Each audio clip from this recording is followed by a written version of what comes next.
সকলকে এখন ঐক্যবদ্ধ থাকতে হবে।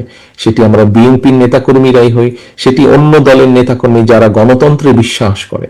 আজকে এই যে শহীদ ওসমান হাদি যে শহীদ হয়েছেন, যে মানুষটি শহীদ হয়েছেন, এই মানুষটিও কিন্তু গণতন্ত্রের পথেই ছিলেন। এই মানুষটিও কিন্তু আগামী নির্বাচনের একজন প্রার্থী ছিলেন, অর্থাৎ উনি একজন প্রার্থী ছিলেন, ঢাকা ৮ আসনের উনি প্রার্থী ছিলেন। এবং এটির মাধ্যমে প্রমাণিত হয় যে শহীদ ওসমান হাদি নিজেও গণতন্ত্রে বা ভোটের রাজনীতিতে বিশ্বাস করতেন উনি, এবং সেই জন্যই উনি নিজেও প্রার্থী ছিলেন।